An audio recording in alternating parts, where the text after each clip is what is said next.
Silakan.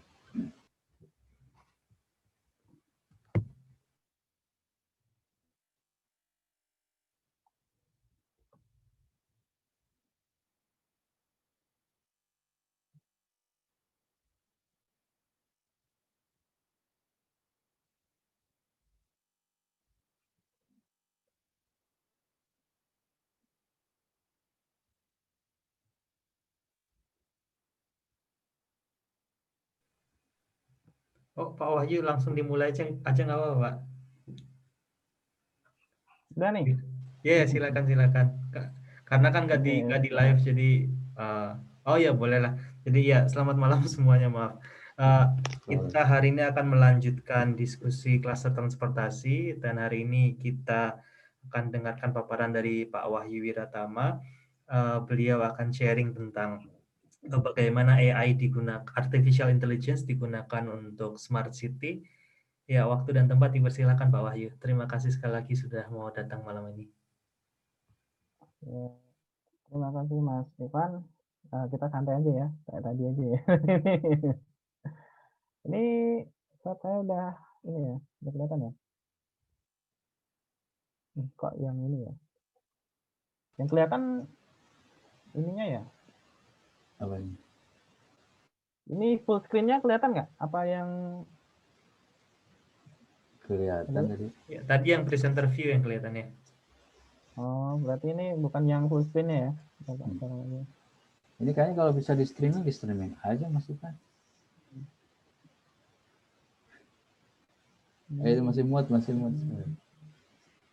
Ivan. Nggak bisa karena akun Zoom-nya yang Oh iya. personal, Pak. Jadi yang akunnya Apik memang bisnis atau apa gitu, jadi bisa di stream, Pak. Oh iya. Ya udah, ini Iya, ya Pak. full screen ya. Oke. Siap-siap.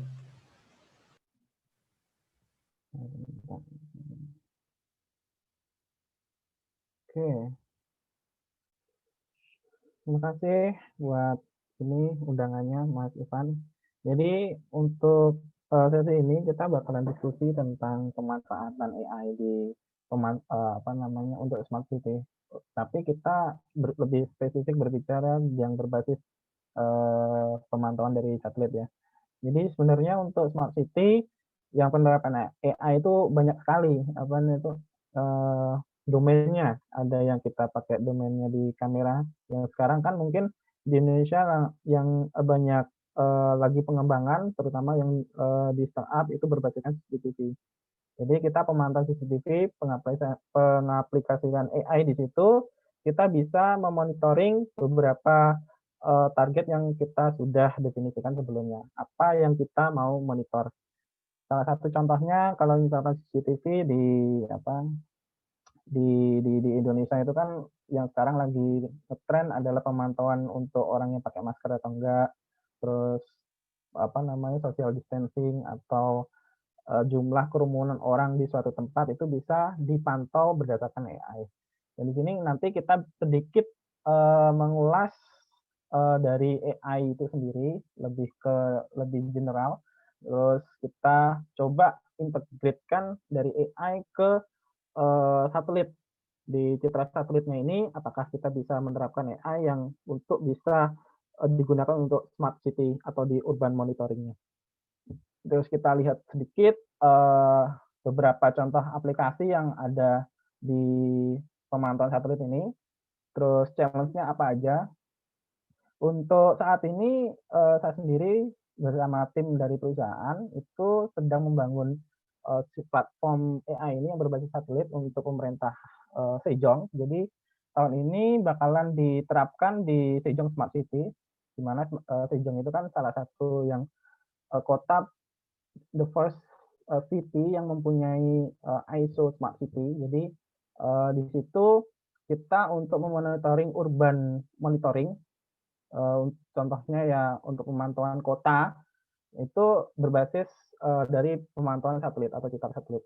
Untuk satelitnya sendiri kita memakai dari Comsat 3A atau Comsat 3A itu salah satu satelit yang dimiliki oleh pemerintah Korea yang didevelop dari KARI di Korea Aerospace Research Institute. Terus dari situ kita bisa olah dan kita bisa terapkan AI untuk memonitoring dari kota Sejong itu sendiri, atau nanti yang bisa diperluas untuk di beberapa kota kayak di Seoul, di Daejeon, terus di beberapa kota besar yang ada di Korea. Terus untuk AI, sebenarnya AI itu tidak terlalu spesifik tapi lebih general karena banyak ilmu yang terdalam yang terdapat di AI sendiri. Kita berbicara AI mungkin dari kita apa ya, berpikir bahwa suatu sistem cerdas ya, suatu sistem cerdas. Tapi di bagian dari AI sendiri itu banyak keilmuan yang bisa dieksplor. Ada machine learning, itu adalah subsetnya sebenarnya. Subsetnya dari AI, terus dari neural net itu juga salah satu subsetnya dari machine learning yang sekarang lagi ini apa itu lagi yang mungkin bisa kita katakan yang mendapatkan akurasi yang cukup dipertimbangkan untuk diterapkan di dunia nyata, yaitu adalah deep learning. Karena untuk tingkat akurasinya cukup memuaskan. Karena kalau kita berbicara AI tentunya akurasi ya, karena ketepatan dari decision dari AI sendiri itu kita ukur secara objektif dan kita bisa terapkan di real application-nya itu sendiri.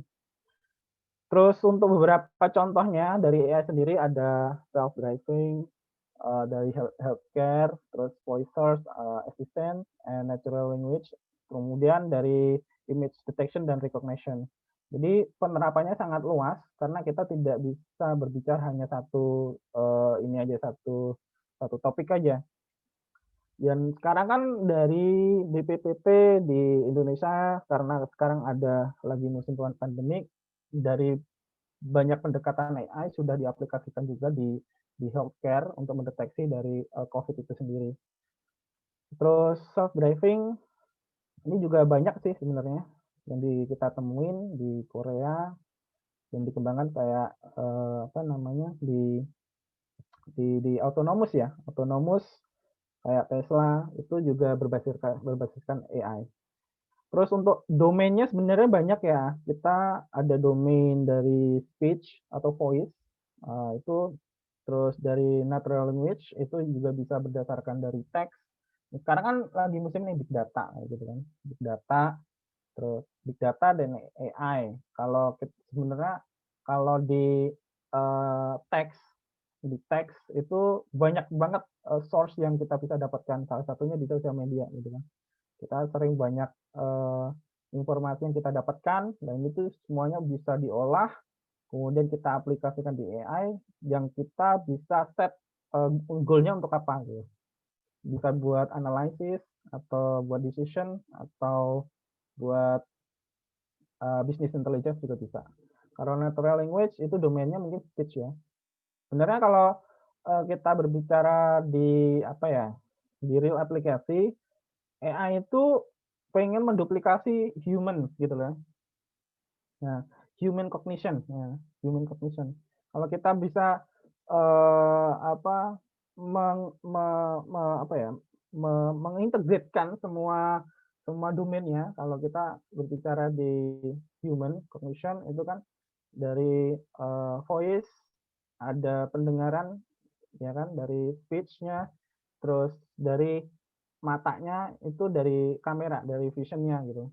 Jadi kalau di sini pengen memiripkan, bukan miripkan ya, menduplikasi pola pikir dari manusia yang kita bisa terapkan di komputer gitu.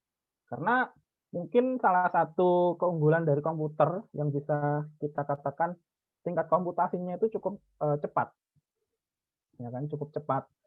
Kalau kita apa namanya komputasi dalam arti mungkin sekarang kan kayak di ini ya, di pabrik-pabrik kan semua udah pakai robot gitu kan. Kenapa mereka pakai robot? Mungkin karena efisiensi. Ya sama seperti di situ karena kita menggunakan berbasis komputer itu semua untuk efisiensi dan komputasi. Jadi yang bisa mengalahkan manusia itu mungkin itu. Kalau secara reasoning-nya mungkin manusia masih ini ya, masih mengungguli lah. Terus untuk diskusi kita hari ini kita lebih fokus ke domain dari domain gambar atau domain image ya, karena Itu salah satu kunci di mana yang dulu kita hanya punya CCTV ya, CCTV atau mungkin satelit yang kita capture aja, tapi intinya kita belum tanamkan otaknya gitu, ya kan. Terus misalkan nih kayak di rumah nih CCTV itu ya udah CCTV aja gitu. CCTV belum ada chipsnya yang brain-nya dari komputer, artinya ya kita cuma bisa merekam aja gitu. Kita merekam, tapi kalau untuk sekarang kita sudah bisa berbasiskan AI, dari situ kita bisa tanamkan aplikasi, banyak aplikasi yang bisa kita tanamkan, seperti kayak object detection, kayak terus person recognition, itu juga bisa diterapkan. Dan itu juga udah banyak diaplikasikan untuk di startup sekarang ya. Banyak startup yang sudah mengaplikasikan dari AI itu sendiri.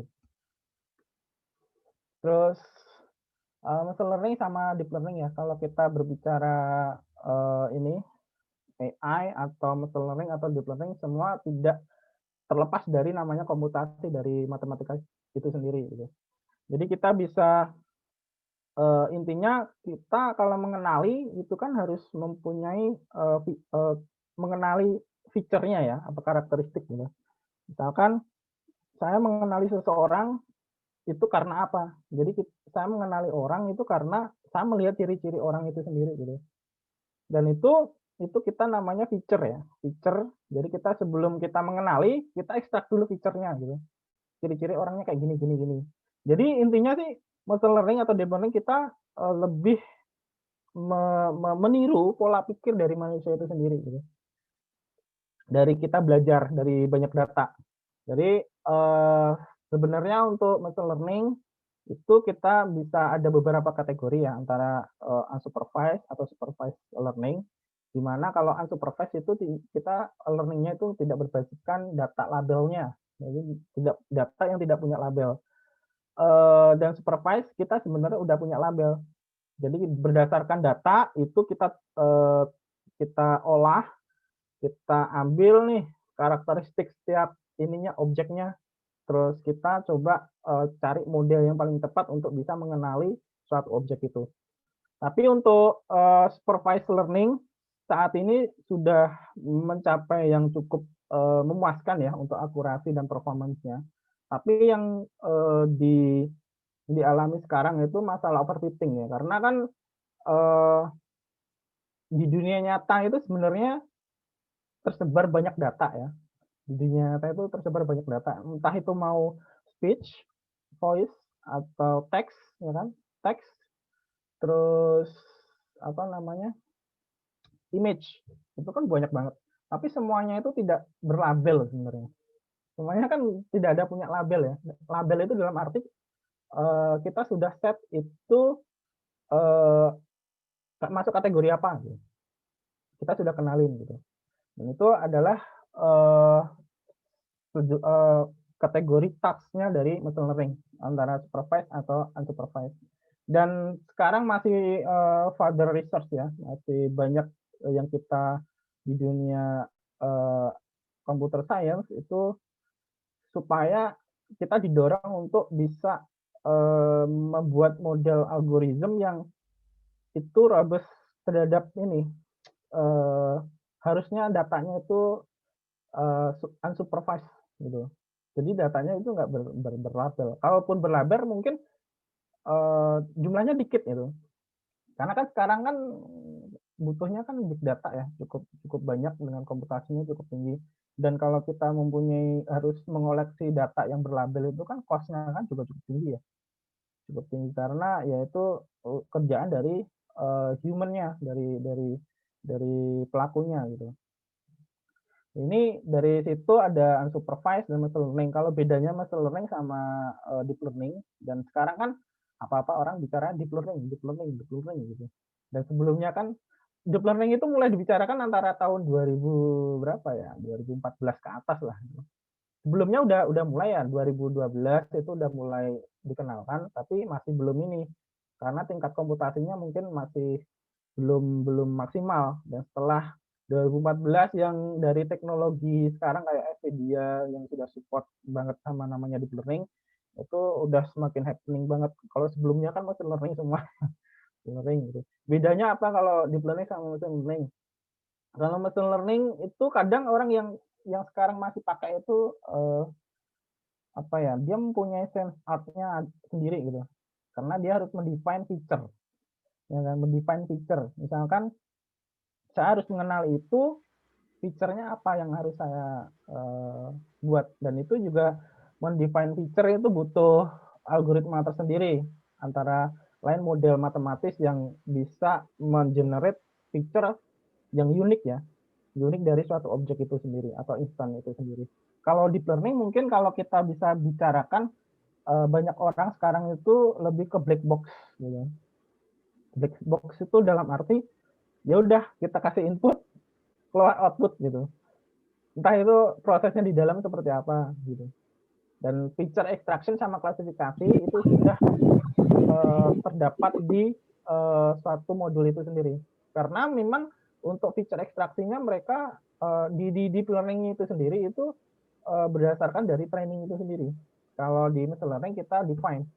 Terus dari klasifikasi, dan itu ada model dari kita bisa define sendiri apa yang untuk bisa mengklasifikasikan terhadap kelas tertentu gitu. Terus untuk deep learning ya, karena mungkin sekarang yang tingkat akurasinya yang sudah mencapai cukup bagus, yaitu salah satunya adalah deep learning. Itu ada beberapa aplikasi yang mungkin sekarang lagi jadi tren ya, sekarang yang bisa diterapkan di real application. Salah satunya adalah object detection, dan itu banyak sekarang itu banyak startup yang atau yang mempropose object detection untuk dari monitoring ya. Jadi monitoring entah itu udah berbasiskan CCTV di rumah atau di CCTV di jalan. Kalau di jalan sih banyak sih, kayak pemantauan dari traffic atau pemantauan untuk pedestrian atau pemantauan untuk banyak sih, banyak hal. Kalau sebenarnya untuk aplikasi tidak dibatasinya, tergantung kreativitas orang. Makanya untuk startup sekarang itu lebih lebih apa ya, lebih lebih mempropose sebuah solution aplikasi gitu. Mereka mungkin tidak berbicara banyak tentang algoritma apa yang di dalamnya gitu. Karena ya aplikasi itu kan bisa bermacam-macam ya. Untuk salah satunya object detection itu juga untuk pemantauan traffic di jalan tol, terus counting juga bisa gitu. Kalau instant segmentasi itu juga, segmentasi itu ini mungkin bisa dibilang itu mirip ya dengan object detection ya, tapi cuma pendekatannya itu berbeda gitu. Kalau yang ini lebih kita mensegmen orang ya, instant, tiap tiap tiap tiap objeknya itu dia lebih detail. Kalau yang object detection mungkin kita detect-nya itu berdasarkan bounding box gitu. Kayak mungkin ini salah satu contohnya, ini adalah mobil langsung kotak, objeknya di sini. Kalau ini mobil, ini sepeda, orang, terus ini adalah lampu merah, dan ini juga mungkin bisa diterapkan di autonomous juga, autonomous dari vehicle-nya.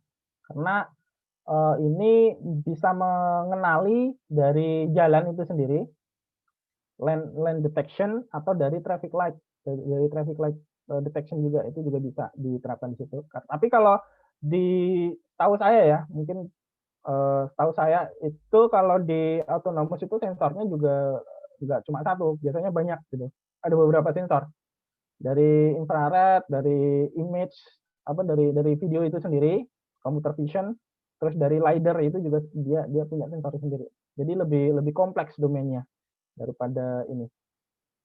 Terus dari human estimation, post estimation ini juga kita lebih ini apa itu mengenali post dari human itu sendiri. Misalkan orang ini lagi kita kalau yang sebelumnya kan deteksi orang gitu, deteksi person. Kalau yang ini mungkin lebih ke post juga, deteksi orang dan dia lagi ngapain gitu. Lagi ngapain. Karena ini juga bisa dideteksi untuk setiap apa namanya itu titik dari body part-nya manusia gitu. Nah, ini kalau kita berbicara supervised deep learning ya, yang sebelumnya sudah kita diskusikan sedikit tentang supervised. Kalau kita berbicara supervised, tentunya kita harus mengkoleksi data yang sudah berlabel. Karena kita harus melakukan training untuk mengenerate model, di mana model itu sendiri nanti bisa digunakan di real aplikasi. Salah satu tekniknya mungkin secara overview aja dari kita sebagai gambaran untuk deep learning itu ada beberapa common part yang digunakan. Salah satunya mereka menggunakan CNN ya, yang convolution neural net. Kalau deep learning ini berbasiskan neural net sebenarnya. Neural net kalau yang dulu kan mungkin lebih ke single neuron, kalau ini lebih banyak multi perseptronnya. Terus di sini berdasarkan konvolusi, convolution dari untuk image, jadi kita bisa mengenerate banyak feature berdasarkan kernel. Kalau kita kernel itu dalam arti weight bobotan ya, pembobotan, kita bisa mengenerate banyak feature, terus kita koneksikan satu ke yang lainnya. Karena terus kita pooling, subsampling untuk kita mendapatkan invariant scalingnya dari objek itu sendiri. Terus ada fully connected, ini adalah basic dari neural net. Neural net yang terhubung setiap neuronnya yang nantinya kita bisa klasifikasikan ke tiap kelasnya. Di sini ada burung, ini ada apa ini sunset, ada dog, ada cat dan seterusnya yang sesuai kelas yang kita sudah define gitu. Dan ini salah satu basic ya, salah satu common yang digunakan yaitu CNN untuk trainingnya. Untuk trainingnya itu untuk kita mengupdate weight-nya itu sendiri. Jadi weight-nya itu setelah setiap training, setiap looping ya. Kalau training kita bisa ngedefine misalkan ada 100 iterasi ya. Dan itu setiap iterasi dari weight-nya ini diupdate terus. Diupdate di mana kita bisa mendapatkan loss yang paling minimal. Jadi kita ada define loss function-nya. Terus dari loss function kita bisa dihitung dari output-nya dari setiap kelasnya itu sendiri, terus dari labelnya. Terus kita hitung loss function-nya. Goal-nya adalah meminimumkan dari loss untuk model ini. Dan untuk yang paling standar itu PGG-19 itu jadi bisa kita lihat ini adalah deretan koneksi dari konvolusi yang terkoneksi sampai deep. Di sini ada 19 layer. Jadi untuk di deep learning itu sendiri kita bisa define seberapa deep-nya dari layer-layer itu. Seberapa deep. Semakin deep ya semakin kompleks, yang semakin banyak invariant feature yang kita dapat, tentunya cost komputasinya juga cukup tinggi juga, semakin tinggi gitu. Makanya di sini teknologi dari GPU sendiri itu juga mempengaruhi memorinya, terus teknologinya untuk nilai komputasinya juga mempengaruhi. Semakin kita mempunyai high teknologi, semakin kita bisa memproses model atau arsitektur yang lebih ke advance-nya, lebih deep-nya. Ini ada 34 layer ResNet ya. Jadi ini adalah salah satu arsitektur yang sekarang jadi baseline, banyak baseline untuk di banyak arsitektur di deep learning, yaitu dia memanfaatkan dari deep residualnya. Jadi dari sini kita bisa add lagi supaya kita bisa mendapatkan enhance dari feature-nya. Dan sekarang dari ResNet itu sendiri banyak digunakan di baseline untuk arsitektur yang advance. Jadi untuk deep learning sendiri kita bisa ibaratkan itu lebih ke art ya. Sekarang itu lebih art deep learning gitu. Jadi kita bisa mengotak-atik, bukan mendesain model yang kita inginkan supaya kita mendapatkan akurasi yang lebih tinggi. Atau lebih optimal lah gitu. Entah itu dari sisi komputasi atau di akurasinya. Jadi ya itu, sekarang untuk kalau dulu mungkin kita dipusingkan yang namanya komputasi matematisnya. Kalau yang sekarang mungkin orang sedikit yang peduli dengan di komputasi math-nya, di matematika, karena mungkin sekarang sudah apa ya, lebih fokus ke arsitekturnya. Kalau math-nya kan sekarang komputasinya juga banyak sudah diimplementasikan secara komputasi di paralel, di di GPU, di teknologi terbaru sekarang gitu. Nah, untuk tadi kan udah nih arsitekturnya, dan kita sebenarnya bisa bentuk arsitektur yang kita mau seperti apa. Sebenarnya kita teori yang semakin deep itu juga belum tentu semakin bagus juga gitu. Tergantung meaningnya. Orang mau semakin deep terus mengintegrasikan atau mendesain itu pasti punya reasonnya gitu. Motivasinya ada kenapa harus seperti itu. Makanya kita lebih banyak bicara tentang art ya, art dari deep learning.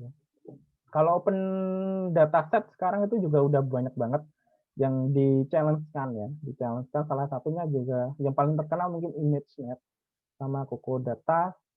Kayak ImageNet ini hampir berapa jutaan gambar yang berlabel ya. Ini ada 88 kelas atau lebih lah kalau nggak salah itu. Itu banyak banget untuk image klasifikasi. Tentunya untuk men-training ini terus merunning data ini juga kita tidak bisa menggunakan hanya single laptop aja yang berdasarkan prosesor CPU gitu. Tentunya high technology GPU diperlukan.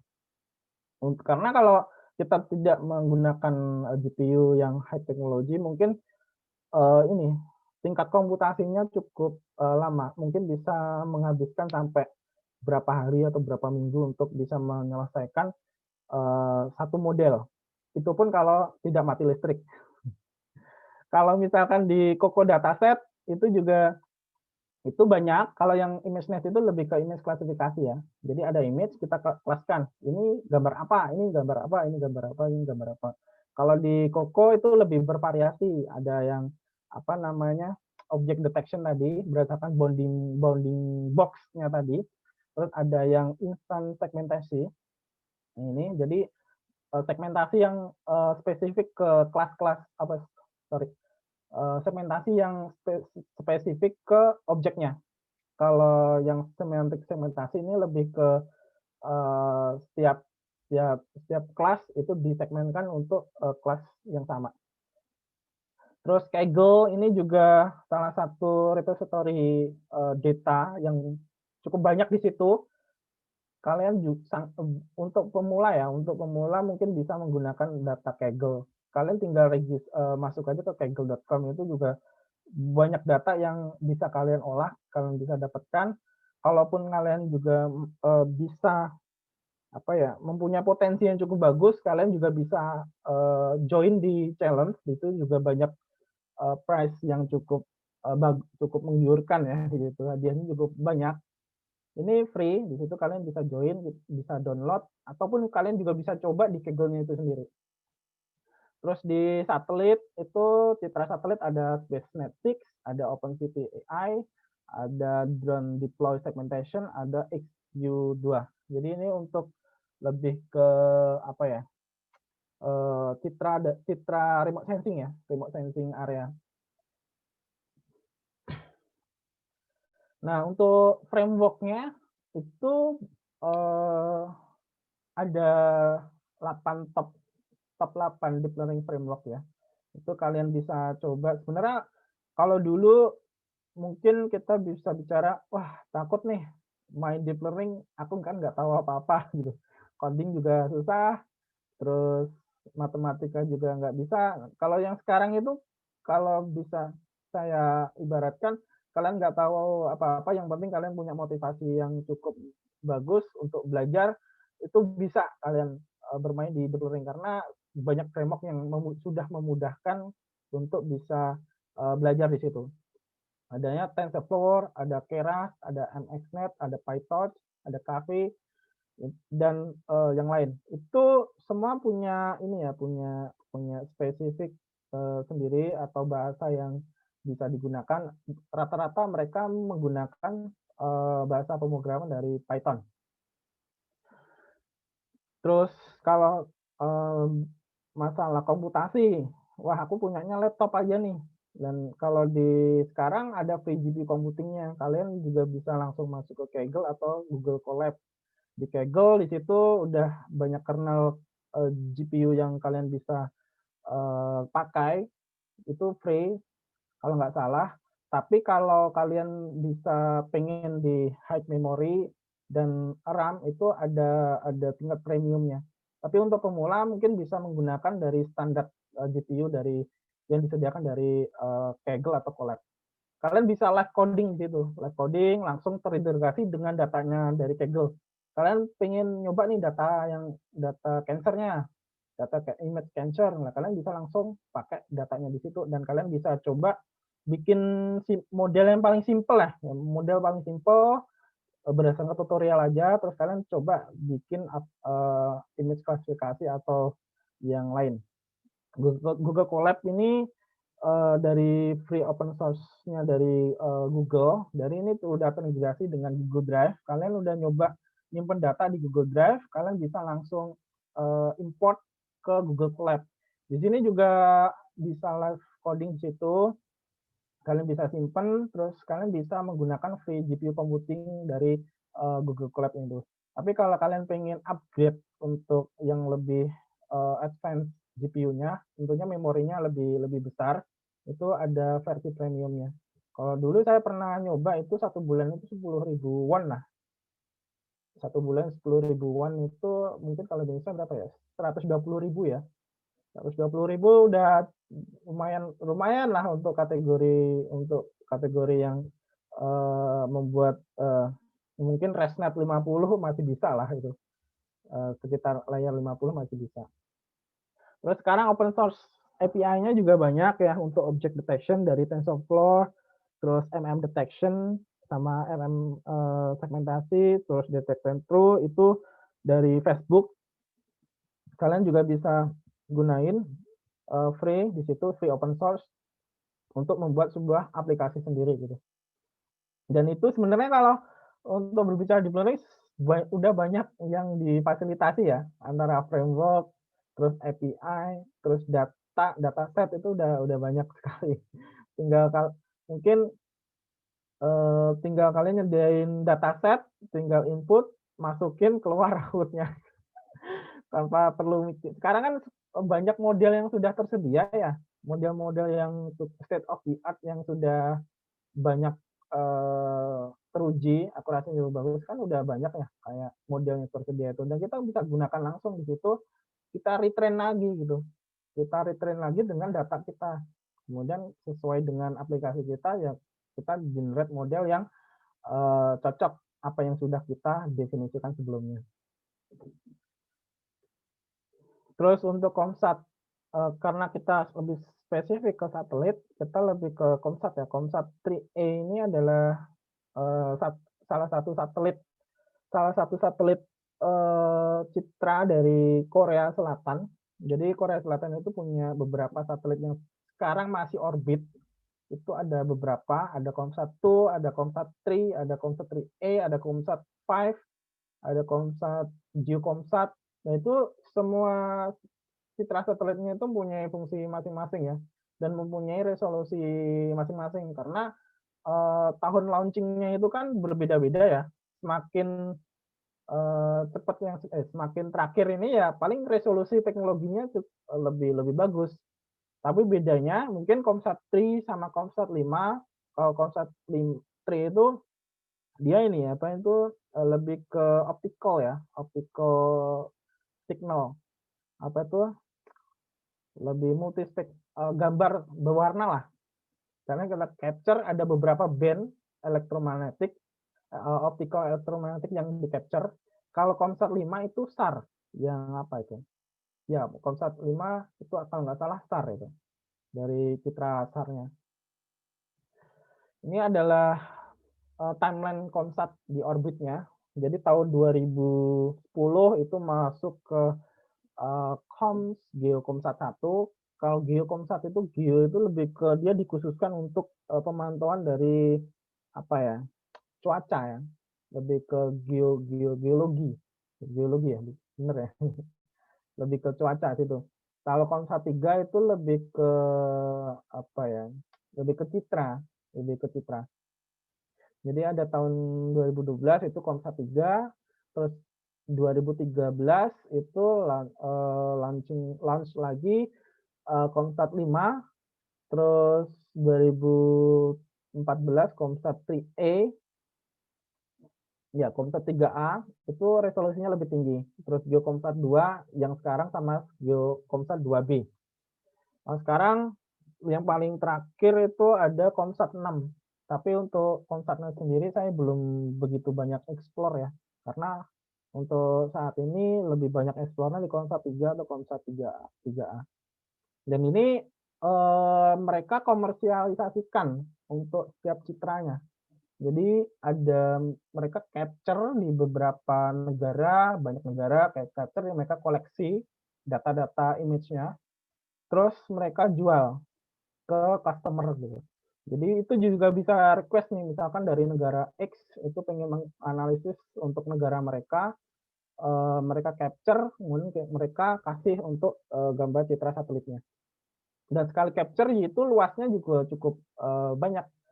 Dan untuk analisis mungkin lebih ke efisiensi ya, karena sekali analisis kita bisa langsung mengcapture luasnya itu cukup banyak. Kalau COMSAT 3A itu 15 km square. 15 km square untuk satu raw data. Ini ada COMSAT 3A karakteristik, ada untuk kamera sistemnya ada aperture diameternya 80 cm, focal length 8000, tinggi banget ya. F number-nya ada 11,5. Terus untuk sensornya itu ada panchromatic, jadi ada 0,7 meter. Itu dalam arti 0,7 meter itu setiap 0,7 meter itu direpresentasikan ke dalam 1 pixel. Jadi itu resolusinya. Untuk swath width-nya itu luas area ya yang di capture itu lebih dari 16 km. Jadi ada panchromatic, ada RGB, ada infrared juga yang didapatkan. Terus untuk data kuantitasasinya adalah 16 bits per pixel. Ini adalah salah satu capture satelit COMSAT 3A dari untuk downtown New York. Ini di capture sekitar 2015 dari CARI atau SIIS. Ini adalah salah satu aplikasi yang kita kembangkan ya untuk Sejong, pemerintahan Sejong untuk urban analisis mereka, yaitu adalah building detection, terus fasilitas sport, itu kita bisa ngedeteksi. Jadi dari setiap building kita bisa ngedeteksi di mana aja. Dan untuk outputnya kita ini aja sebatas visualisasi ya. Untuk outputnya kita bisa ketahui koordinatnya secara latitude sama longitude. Jadi untuk lokasi gedung ini di lokasinya sebelah mana kita bisa komputasikan. Terus luasnya juga, luas misalkan dari sini ini luasnya objek ini luasnya berapa meter persegi, ini juga kita bisa mappingkan. Terus ini adalah ya ini salah satu, kalau yang kuning ini adalah apate, kalau di Korea itu apate ya. Apate, kalau yang biru ini lebih ke building atau bangunan biasa aja. Terus kita juga ngedeteksi sport kategori, yaitu kayak apa namanya, lapangan bola ya, lapangan bola, lapangan baseball atau lapangan tenis, kita juga ngedeteksi seperti itu.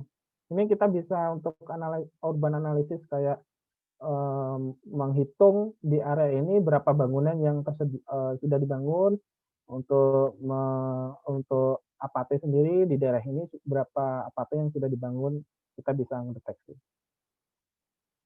Terus ini juga segmentasi dari kita untuk segmentasi ini ada root segmentation, ada forest segmentation, ada water segmentation, terus yang lain.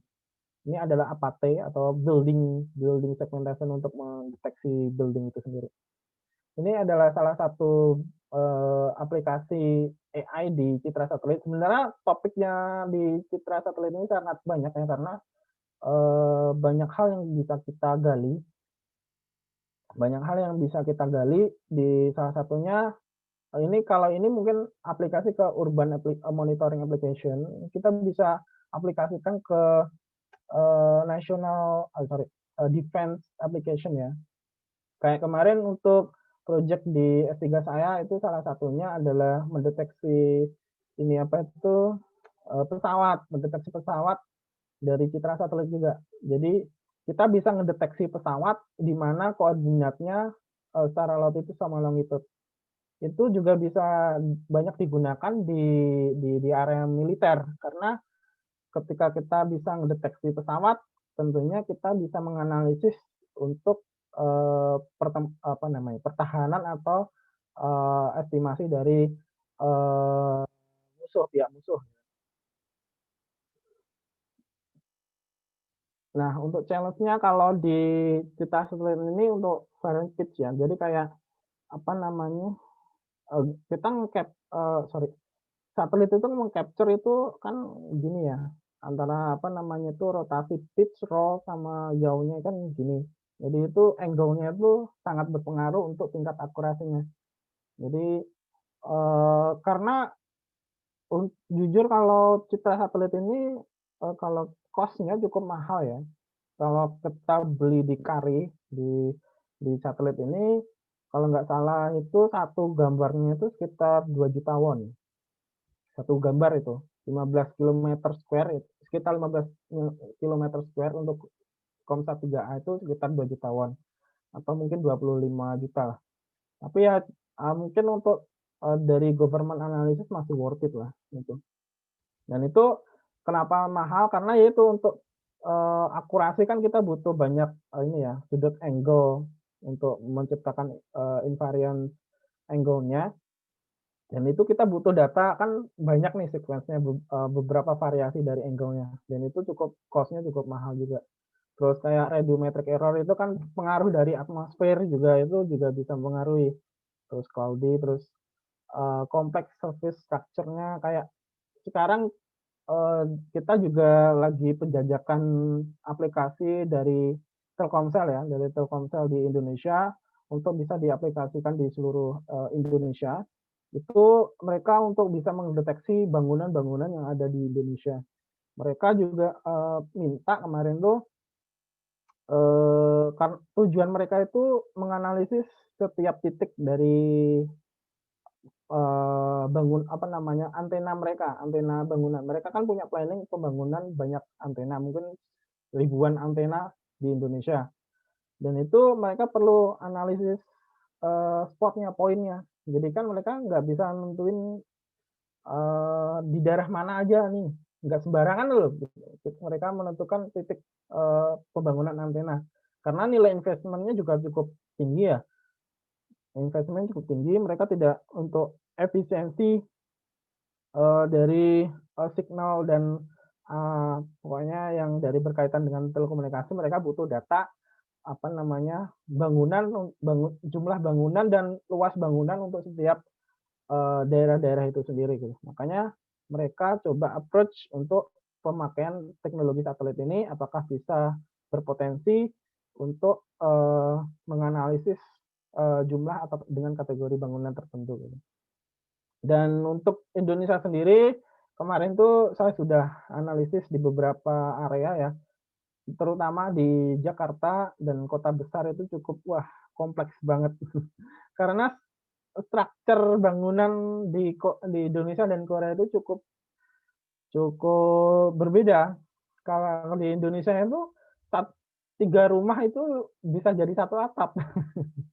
3 rumah bisa jadi 1 atap gitu, atau ya kan misalkan temboknya aja 1 gandeng gitu kan. Itu kan di perumahan. Di perumahan kayak gitu, apalagi di perkampungan padat di Jakarta. Waduh itu ininya bisa nggak teratur dan itu cukup menyulitkan ya untuk, penerapan di teknologi, di citra satelit ini gitu. Makanya kita masih coba, gali lagi apakah bisa nih ada beberapa pendekatan yang kira-kira bisa menganalisis bangunan di perkampungan padat, Jakarta sekarang. Ini adalah salah satu capture ya mungkin bisa gunakan dari Google Earth. Google Earth ya ini cukup kompleks banget karena kita nggak bisa mendefine ini satu rumah atau cuma satu apa namanya, genteng seng itu apa namanya? Ya genteng seng itu.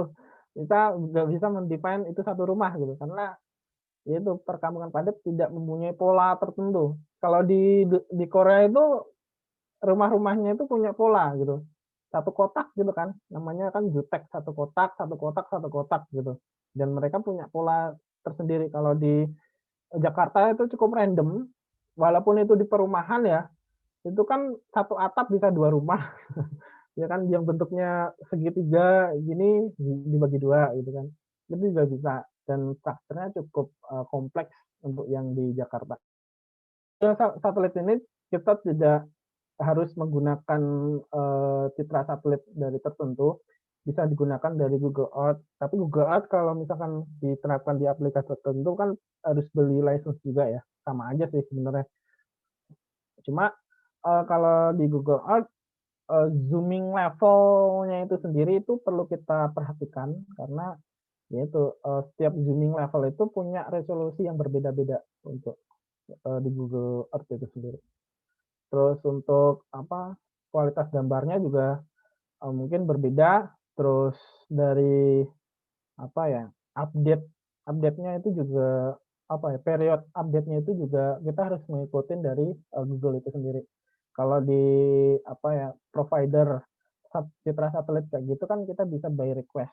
By request, mereka punya stok datanya atau enggak, kalau nggak punya mereka bakalan meng-capture gitu. Tinggal kita nanti menunggu sesuai dengan, request dari customer. Mungkin cukup sekian ya, kita banyakin lebih ke diskusi aja. Saya balikin ke Mas Ivan. Ya, terima kasih Pak Wahyu untuk presentasinya. Jadi ya kita belajar bahwa artificial intelligence itu metode yang sangat efektif dan untuk yang perlu belajar juga bukan sulit untuk dipelajari karena semua bahannya sudah ada ya. Ya, silakan buat yang ingin bertanya bisa langsung disampaikan. Selamat datang untuk yang sudah hadir sekali lagi. Ya, boleh langsung disampaikan ke Pak Wahyu, silakan. Boleh dengan diketik atau langsung disampaikan juga lebih baik. Ya, mungkin saya tuh, tapi ini ke dasar dulu lagi ya, Wahyu. Karena istilah, ya definisi ini ya, AI atau AI itu sebenarnya apa batasannya? Apa dari banyaknya data yang diolah atau dari kecepatan proses pengolahan datanya atau ruang lingkupnya yang harus seluas apa gitu kan? Itu dan ya, dari definisi gitu ya. Jadi apa istilahnya karakter utama lah atau ciri khas utamanya AI itu seperti apa? Itu saya ya kalau bicara apa aplikasinya gitu kan ya. Iya saya jadi kepikiran ya banyak di kereta api ya di transportasi di kereta api. Jadi sekarang saya kebetulan lagi ini apa ada request dengan PT KAI itu lagi riset tentang ini deteksi untuk maintenance ini infeksi jalan apa rel kereta api. Jadi dari yang paling sederhana gitu kan ya Misalkan kelengkapan relnya kan 2 itu ya, terus ada bantalannya tuh ya, terus ada apa pengaitnya atau pengunci rel dengan bantalan gitu kan. Jadi itu ya itu dari sisi apa biasanya perawatan. Kalau sekarang kan pakai orang tuh jalan kaki gitu kan. Kalau di Indonesia ya, kalau di Korea mungkin udah lebih canggih. Jadi minta nanti ada ya sistem kamera atau apa gitu itu sambil jalan gitu kan. Itu keretanya nanti harus kecepatan berapa gitu kan. Kalau saya lihat di Korea memang udah apa ya dia udah ada contoh apa sensor-sensor yang dipasang bukan di kereta maintenance tapi di kereta sambil jalan dia dipasang, dia nyeken gitu sambil jalan terus dikirim data-datanya dan diolah, ada server misalkan ya, diolah dan nanti dia ngasih notifikasi kalau misalkan relnya tadi kan lengkap atau enggak gitu kan. Terus nanti dari kualitas relnya, misalkan relnya kan ada lebar rel ya apa lebar relnya itu apakah dia udah misalkan apa menyempit atau melebar gitu. Kalau bicara lebarnya atau gauge-nya, terus dari relnya sendiri. Jadi kadang relnya kan ada yang sudah apa ya kan nyambung ya, ada yang patah atau enggak gitu kan.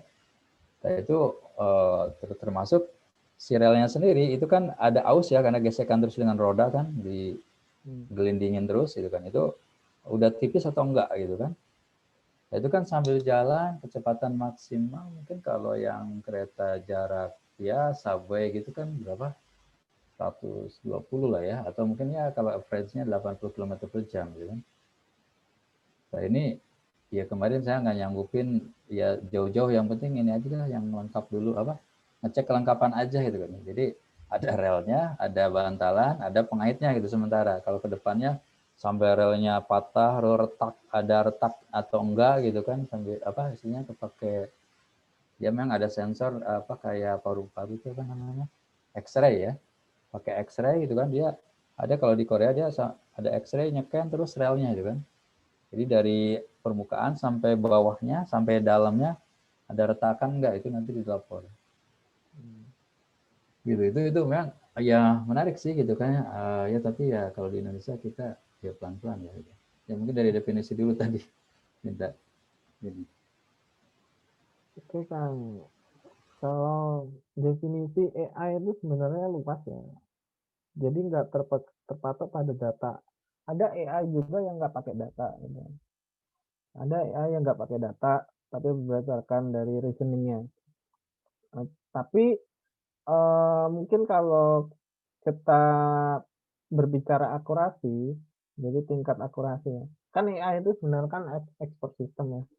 Jadi algoritma yang kita bisa susun, terus dia bisa mempunyai sebuah decision, itu mungkin bisa katakan AI. Gitu. Karena kita tidak punya patokan secara spesifik untuk definisi dari AI. Tapi ada beberapa kategori kalau kita berbicara tentang akurasi, ada banyak pendekatan yang kita bisa gunakan. Kalau kita pengen akurasi yang cukup tinggi ya otomatis ya based on data gitu kan. Based on data karena dari situlah kita bisa apa namanya mengenerate sebuah algoritma atau model yang nantinya itu bisa memutuskan atau membuat decision itu berdasarkan data. Gitu. Tapi kalau bisa aja AI yang nggak pakai data, gitu kan. Tapi ya mungkin akurasinya cukup rendah atau mungkin belum siap untuk bisa diterapkan di real aplikasi yang di dunia nyata itu terdiri dari data yang tidak berlabel atau mungkin very invariant kategori lah gitu atau data gitu.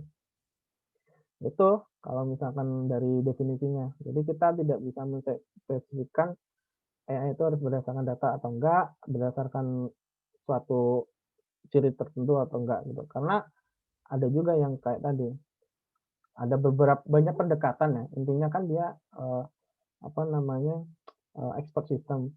Tapi kalau kita berdasarkan data, terus kita pengen akurasinya tinggi, kita bisa masuk ke deep subsetnya dari AI. Jadi AI itu kan punya banyak subset nih keilmuan.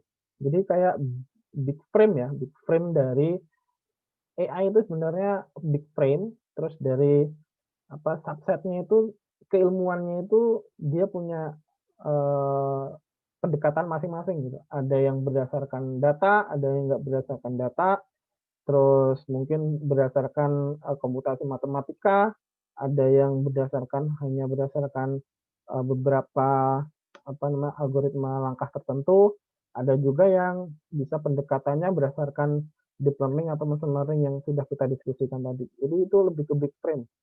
Ya, pokoknya apapun algoritma yang disusun, yang dia bisa mengoutputkan di sebuah decision itu kita bisa sebut AI. Kalau dari definisinya ya. Tapi ya secara spesifik kalau kita berbicara AI dengan akurasi seberapa nih, ya kita harus spesifikkan pendekatan apa yang harus kita gunakan. Karena ya semua bidang ya mempunyai ini sendiri. Contohnya kalau kita pengen menangani satu kasus yang pattern-nya itu ya nggak terlalu susah. Jadi pattern-nya itu sudah jelas, tinggal pakai kondisional aja udah bisa jadi AI. Kondisi ini maka ini, kondisi ini maka ini, kondisi ini maka ini. Jadi sebuah kondisinya itu tidak terlalu kompleks. Jadi kita tidak butuh yang namanya expert, yang advanced algorithm kayak berdasarkan data, deep learning dan sebagainya itu nggak perlu. Makanya kalau deep learning itu tidak semuanya harus berdasarkan deep learning gitu kan. Tidak semuanya harus berdasarkan deep learning. Kalau kita karena kan kita harus menyesuaikan dengan problem yang harus kita temui. Kalau problemnya itu ya problem yang cukup simple dan mungkin hanya sebuah kondisional yang kita bisa gunakan ya kita pakai itu aja gitu. Kalau karena dari deep learning karena mungkin kompleksitas dari masalah yang kita hadapin ini cukup tinggi kayak tadi gambar dari image, dari voice itu kan suatu problem yang kita bisa katakan invariant ya. Cukup banyak penyebarannya gitu, macam-macam. Jadi kompleksitasnya cukup tinggi banget maka berdasarkan data dan advanced algorithm mungkin bisa harus digunakan di masalah itu. Tapi kalau masalah yang cukup simple, yang itu kita nggak perlu butuh. Jadi tapi itu masih berdasarkan dari AI. Kalau menanggapi dari Kak Ahmad yang tadi kayak kereta api ya, mungkin kalau berdasarkan citra itu atau gambar itu kita harus menghitung dari kecepatan dari kereta gitu. Karena kan teknologi dari kamera itu juga berpengaruh dari FPS-nya, dari FPS yang frame per second-nya dari kamera bisa mengcapture. Kalau kan itu kan diletakkan di kamera di kereta ya. Kalau misalkan terlalu cepat dari FPS daripada FPS-nya itu nanti bisa gambarnya jadi blur semua gitu, jadi motion semua. Jadi kita malah tidak mendapatkan informasi yang apapun dari situ gitu. Makanya teknologi kamera bisa digunakan. Agak susah digunakan ya. Kalau dari X-ray tadi kan mungkin bisa aja ya dari kita men-scan dari apa ya, dari relnya kita bisa ngedetek. Yang penting ini sih, kalau kalau AI itu lebih ke processing-nya ya. Kalau domainnya itu kan tergantung teknologi sensornya. Kalau sensornya, kalau kompleksitasnya tadi kayak diterapkan di kereta gitu, itu kan kereta sangat cepat banget. Kalau teknologi dari kameranya itu tidak bisa menyeimbangkan, maka ya itu tadi tidak dapat informasi yang bisa di ini. Kalau yang tadi yang sampai kompleks kayak gitu mungkin agak cukup rumit sih, banyak sensor yang harus digunakan, tidak hanya satu sensor. Karena kalau dari AI itu kan lebih ke sistemnya. Jadi bisa digunakan di sensor apapun. Kayak tadi di X-ray juga bisa, infrared juga bisa. Yang penting ada sensor yang bisa mengcapture informasi itu gitu. Misalkan yang tadi nih bisa apa ya? Sensor apa yang bisa mengcapture informasi dari apa tadi? Lebar dari apa melebar atau rel kereta atau rel kereta tadi kan. Itu sensor apa yang bisa digunakan. Kalau gambar mungkin ya tadi bisa-bisa aja ya, bisa diukur. Ya mungkin teknologi ini aja dari dari kameranya. Jangan sampai FPS-nya itu lebih kecil daripada ini dari kecepatannya. Karena kalau lebih soalnya kan itu kan bergerak ya. Karena rata-rata kan semua kamera itu kan di pemantauan ya di statik kamera ya, ya CCTV gitu.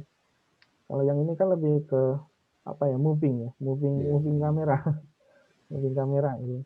Agak jadi challenge juga sih itu. Dan kalau itu kan nggak butuh real time ya Kang Ahmad ya, nggak butuh real time ya. Kalau kita kayaknya ya kalau di transportasi sih rata-rata real time ya mintanya. Real time ya. Iya sih, kalau sensor kayak gitu real time. Kalau real time itu kalau repot ya. Sensor gambar itu agak berat sih. Iya. Real time dalam arti berapa FPS ya, gitu agak, apalagi kalau moving kayak gitu. Mungkin ya harusnya sensor yang lebih ringan daripada kamera. Kalau yang X-ray tadi kan harusnya nggak real time kan ya? Harusnya ngecek enggak itu kan nggak real time kan? Biasanya sih kalau dia di kereta maintenance pemeliharaan mungkin itu nggak real time ya. Nanti dia ambil dulu datanya terus nanti dianalisis. Tapi kalau dia yang dipasang di kereta yang operasional tadi gitu kan, yang komersial, itu biasanya yang utama itu yang kereta pertama jalan, misalkan yang pagi-pagi gitu kan, jam 5. Karena dia seolah-olah kayak kendaraan perintis kan, ngecek track sebelum dilewati kereta yang lain gitu kan. Kalau ada masalah ya pasti kereta itu yang kena kan, ada rel patah atau apa gitu kan ya. Jadi kereta pertama itu gitu. Berarti kan nggak real time kan ya itu. Nggak real time kan di capture dari itu dari kereta pertama, terus dari hasil capture-nya itu diproses, kemudian dapat output-nya. Kalau real time kan berarti kan di capture pada saat gitu ya, itu langsung dapat output-nya gitu. Ya dia sifatnya paling ini sih kalau yang di Korea ya, dia di capture terus nanti di keretanya nggak ada alat pengolahnya, dia kirim ke ini lewat jaringan servernya ya. Iya, LTE ya, di server langsung diolah saat itu juga kalau di server. Iya kayak gitu. Iya sih kayak gitu. Kalau yang real time banget mungkin agak berat sih, agak berat komputasinya. Betul. Nah, ya itu. Termasuk itu mungkin sedikit lagi. Itu ciri khas autonomous atau tidak juga ciri khasnya masuk juga atau gimana kalau untuk AI itu? Autonomous. Iya, autonomous itu kan kayak tadi, autonomous itu kan sensornya banyak kan gitu sebenarnya. Nggak cuma satu. Kan kalau kita berbicara autonomous pilot ya di apa tuh di self driving itu kan mobil yang bisa mengendalikan sendiri ya. Jadi biasanya kita bisa harus set sih, nggak salah. Aku belum pernah punya Tesla soalnya. Kita harus kalau kereta mungkin juga ada, soalnya kereta kan ada disebutnya tanpa masinis. Iya, ya kan kalau di kereta kan kompleksitasnya nggak serumit di jalan kan karena punya sendiri kan. Kalau di penerbangan kan juga udah lama ada autonomousnya atau pilotnya gitu. Karena mungkin daerah-daerah tertentu aja kan, nggak bisa pas landing atau ini kan. Iya kayak gitu, pas di udara aja gitu. Karena mereka kadang kan kompleksitas tracknya kan nggak terlalu kompleks di darat gitu. Kalau di udara kan tinggal kita set destinasinya, koordinatnya di mana, mereka udah tinggal jalan sendiri gitu. Tinggal ngamatin dari cuaca dari sekitarnya. Itu udah bisa autonomous. Di kereta kan juga sama kan. Mungkin lebih autonomousnya di kereta itu lebih ke deteksi sensornya gitu. Sensornya kapan berhenti, terus mungkin ada cross kereta apa enggak kayak gitu kan. Karena mereka udah punya tracknya sendiri. Kalau di autonomous di darat di jalan itu lebih kompleks gitu kan. Karena kan banyak kendaraan yang Lalu lalang itu ya. berlalangan dan punya aturan sendiri gitu. Kan harus punya aturan kecepatan segini, terus ada traffic light, terus ada penyeberangan kayak gitu kan punya aturan sendiri, dan semuanya itu kan informasi kayak gitu kan harus di set di sistemnya itu sendiri gitu. Kompleksitasnya juga cukup tinggi. Makanya kalau autonomous di jalan, tauku itu dia domain sensornya cukup banyak. Ada pakai LiDAR. Kalau LiDAR itu lebih sensor yang geometrik. Jadi dia bisa distance-nya itu juga bisa kebaca informasinya. Terus kamera itu juga tadi yang mendeteksi jalan, mengenali dari traffic light, itu juga bisa digunakan. Kalau di Korea kan kan banyak ya kamera, kalau yang pakai mobil itu CCTV kecepatan itu banyak banget di Korea. Makanya kalau nggak pakai Google nggak pakai Naver gitu, wah agak susah tahu kameranya di mana gitu kan. Kalau di Naver udah ada informasinya, 100 ke depan ada kamera pengintai kecepatan ya. Kurangi kecepatan Anda gitu. Ya kalau misalkan nggak tahu atau nggak ngikut ya siap-siap nanti terima surat tilang di rumah gitu. Itu juga berbasiskan AI juga sih gitu. Tapi itu lebih ke monitoring. Tapi kalau autonomous kan lebih ke self driving ya. Kalau domain sih ya itu bisa banyak domain yang bisa dijadikan input ya. Kalau AI atau deep learning itu lebih ke sistem decisionnya yang dibangun. Itu sih kalau di autonomous. Kalau kayak drone sekarang nih, kayak drone taksi mungkin nggak tahu itu autonomousnya ada apa enggak gitu.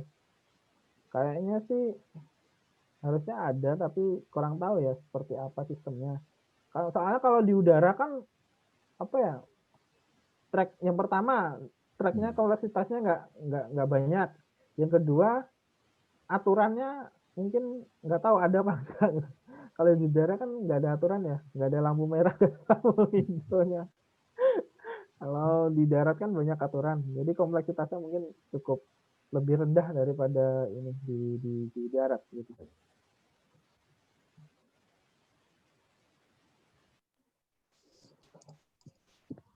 Oh, Mas Romel atau Pak Agung ada yang mau ditanya, silakan. Iya, saya ada.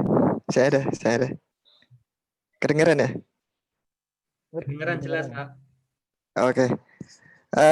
Gini Mas, saya saat ini kan lagi lagi musim-musimnya itu AI on chip ya, berbasis chip yang nanti bisa diimplementasikan di embedded system ya.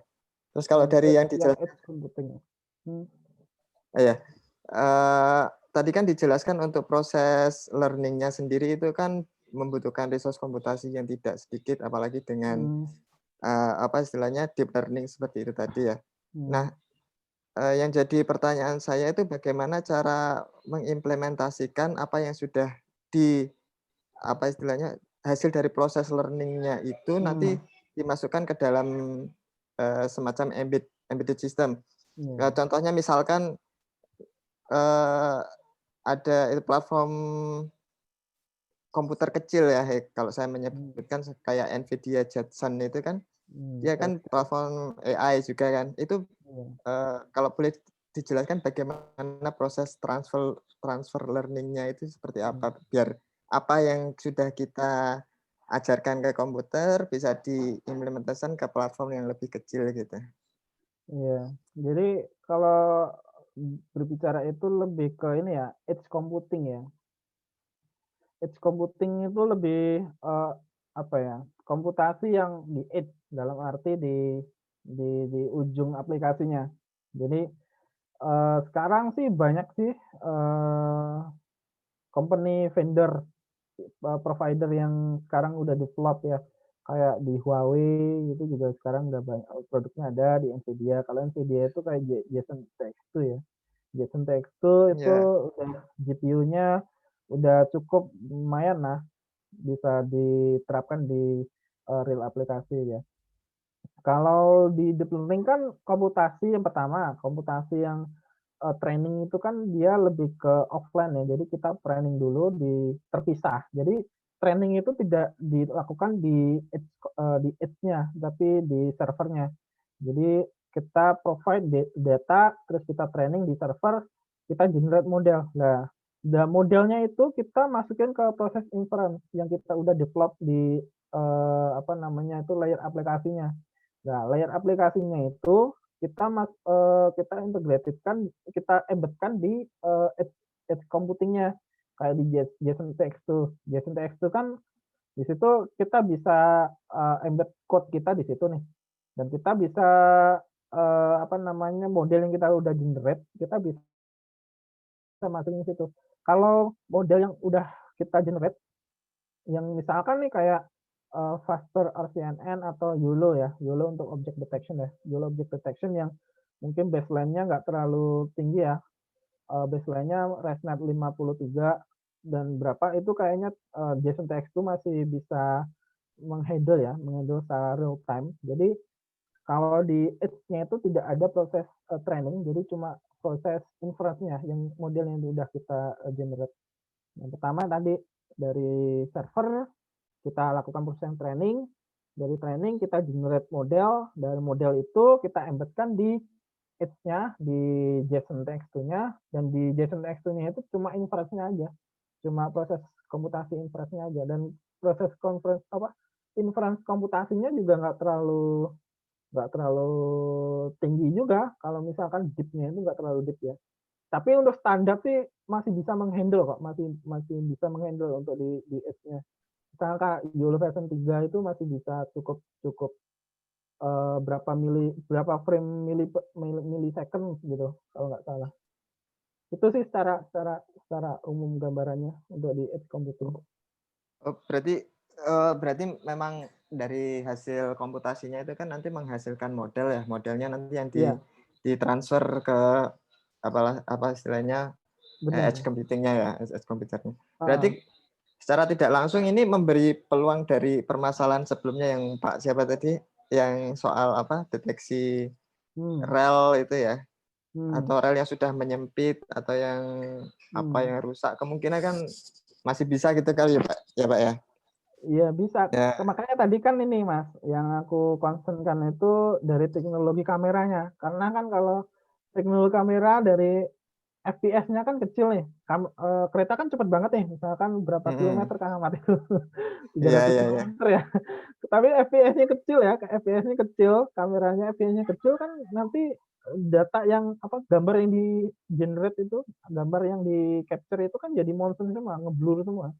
Kalau ngeblur atau motion yang kita dapat itu nggak ada informasinya, yang kita juga dari sistem juga nggak bisa mengolah. Tapi kalau misalkan ada teknologi sensor yang bisa mengcapture, kalau proses AI-nya itu masih bisa di edge-nya, di edge computing. Kalau di kayak tadi yang autonomous itu kan juga di edge computing gitu. Mereka prosesnya juga di proses NVIDIA di ini komputer di di mobil itu sendiri gitu. Ya mungkin tetap ada ini ya, integrasi dari IoT ke satu servernya misalkan Tesla gitu mungkin ada. Tapi edge computingnya pasti ada komputasi di kendaraannya itu. Karena kalau yaitu inference tuh, kalau saya sendiri kemarin tuh, kalau inference cepat kok, kalau kita punya ininya teknologi GPU yang cukup memadai gitu. Kalau JSON TX2 tuh udah lumayan lah, itu sih. Ada lagi ya. Ya sambil ngobrol aja ya Mas biar. Ya ngobrol aja nggak apa-apa. Sharing ini Mas. Iya sharing aja. Kalau semisal ini Mas, kalau sekarang itu kan banyak yang video palsu itu loh Mas, misalkan ditukar wajahnya atau seperti itu kan dari deepfake aplikasi deepfake ya, maksudnya deepfake. Itu dari aplikasi handphone aja kan sudah bisa. Itu bagaimana istilahnya proses pembelajarannya seperti apa, terus datanya ditaruh di mana, komputasinya itu di mana gitu. Itu kayak lebih ke cloud computing gitu. Jadi Oh, cloud computing. Cloud computing. Jadi mereka itu punya server sendiri. Jadi kita intinya kan kalau di HP itu kan dia ini capture sensornya. Nah kita kalau submit itu kan gambarnya ngirimnya ke server, ternyata proses dari servernya itu yang memproses. Dibalikin lagi ke sini gitu. Jadi prosesnya nggak di dalam HP, semuanya tetap berdasarkan di server. Ada API-nya sendiri gitu. Kalau kayak misalkan di Google nih, Google kan punya API ya, ada Object Detection API juga, atau Amazon, ya Amazon kan biasanya Amazon AWS ya, AWS. Terus Google apa ya namanya tuh? Cloud platform itu ya, GCP itu. Ya itu kan punya API sendiri ya. Prosesnya kan tetap di servernya Google, nggak mungkin di HP kita.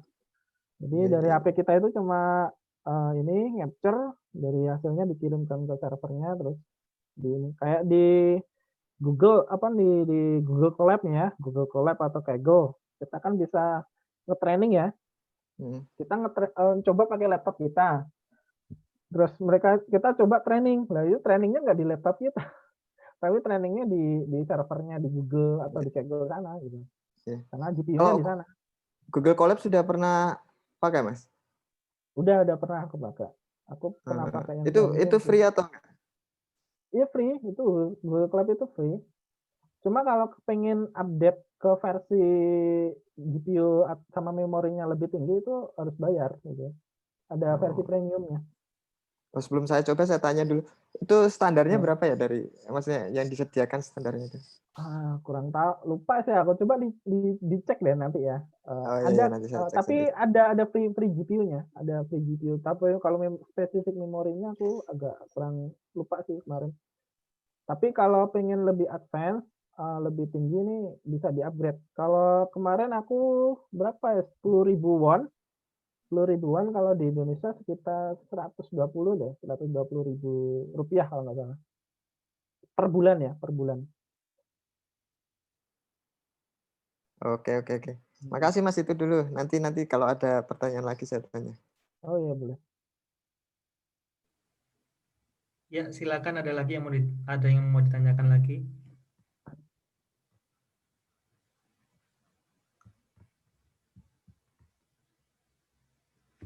Kalau enggak saya tanya dulu Pak Wahyu ya. Boleh Mas. Saya lagi coba-coba sebetulnya pakai CNN. Terus penasarannya berarti kalau kita mau object detection tapi posisi objeknya berubah, kalau tadi pakai ResNet sendiri udah cukup Pak? Udah cukup ya sebetulnya? Object detection ya? Ya, jadi object detection tapi posisinya berubah. Jadi waktu itu saya sempat belajarnya pakai kita capture gambar, tapi dari keseluruhan capture gambar itu kita cuma tentukan area tertentu yang kita akan training karena posisi objeknya cuma di situ dan tidak berubah. Itu yang di training. Tapi pertanyaannya kan kasusnya kalau misalnya objeknya bisa pindah kemana-mana pun, apakah bisa gitu? Kalau object detection itu kan yang di training itu kan bukan posisinya Mas, tapi feature-nya. Ya. Feature objeknya. Jadi objeknya mau di posisi manapun asalkan feature-nya itu bisa capture atau dikenalin tetap bisa gitu. Itu pakai CNN bisa ya? Kalau ya mungkin kalau standar ini Mas. Jadi kayak tadi ya, object detection kalau CNN itu lebih ke baseline-nya. Tapi ada API sendiri yang mereka banyak buat object detection itu yang salah satunya TensorFlow Object Detection API, atau ini berbasiskan TensorFlow ya. Ya. Python juga, terus Detection atau segmentation. Kalau saya sendiri sih ketiganya ini pernah nyoba. Kalau detektoran ini dari Facebook. Jadi kalau cuma CNN doang untuk object detection itu kayaknya masih belum bisa ya, karena arsitekturnya masih belum support untuk ngedeteksi posisi objeknya. Tapi kalau dari object detection itu kan ada arsitektur sendiri yang sudah support untuk objek ya, kayak tadi faster RCNN atau RCNN atau YOLO. YOLO itu juga udah support untuk objek detection. Karena di sini ada multitask, Mas. Jadi kalau misalkan kita pakai CNN doang nih, kayak yang ini. Kalau yang ini itu lebih ke image klasifikasi. Jadi dia supportnya image klasifikasi. Tapi kalau dari ini kan single task ya. Single task itu jadi cuma ada satu objektif aja. Tapi kalau di object detection, instant segmentation itu dia udah multitask. Multitasknya apa? Yang pertama, dia harus mengenali objek. Yang kedua, dia harus mendeteksi posisi objek. Jadi ada multitask. Nah, posisinya ini mereka memprediksi. Jadi di mana gambarnya ini dimanapun posisinya, asalkan modelnya bisa mengenali feature dari objek itu, model itu bisa memprediksi posisinya, memprediksi posisi dari objeknya itu. Jadi udah tidak terpengaruh pada posisi dimanapun. Tapi ya semakin kita punya data yang bervariasi, itu semakin bagus untuk menghindari overfitting. Overfitting itu dalam arti kita nyediain data trainingnya itu bagus semua gitu. Tapi pas di tes itu ternyata datanya berbeda, jelek gitu. Jadi pembagian distribusi data di sini cukup mempengaruhi untuk akurasi dari ngedeteksi ya. Makanya orang data science dan lain-lain itu kan biasanya statistikanya harus kuat juga. Karena itu bermain dengan distribusi data. Jadi gak cuma matematika, tapi statistika juga mungkin bisa dimasukin. Dia tuh ini kalau paling simple ya CNN sih. CNN. Ini data-data yang bisa digunakan kayak object detection itu dari COCO, Mas. Dari COCO dataset ini challenge yang sering digunakan sebagai benchmark untuk algoritma kita. Ini jumlahnya cukup banyak ya. Ada ratusan ribu data yang kita bisa olah. Ya ini kan data umum. Kalau kita punya data sendiri kan lebih bagus ya, karena lebih merepresentasikan problem kita gitu. Siap. Satu lagi ya Pak, boleh? Boleh. Jadi cuma penasaran masalah ngambil data. Tadi kan kalau datanya udah ada enak, tapi ya lebih bagus lagi kalau kita bisa ngambil data sendiri. Cuma penasaran kalau yang data satelit tadi itu, kalau kita prakteknya, bukan berarti akan punya satelit sih, cuma kalau ngambil foto negara lain biasanya perlu minta izin atau memang secara aturan umumnya kalau satelit itu selalu diizinkan. Itu yang pertama. Yang kedua, kalau tadi kan masalah ngambil foto pakai satelit itu sudut pengambilannya kan pengaruh. Apakah akhirnya nanti kalau kita mau ngambil data untuk kebutuhan spesifik nanti sudutnya selalu diganti, atau ada settingan secara umum yang tidak berubah, atau ada periode settingnya yang tertentu ya? Penasaran itu aja, Pak. Oke, yang pertama ini Mas, untuk ini ya, ini bukan lagi international law, udah space law. Space law, aku sih kurang tahu ya ada aturan atau gimana. Tapi setahuku itu dari provider itu tuh mereka udah mengkoleksi data di berbagai negara gitu. Dari berbagai, nggak tahu mereka itu izin dulu atau gimana prosesnya ya.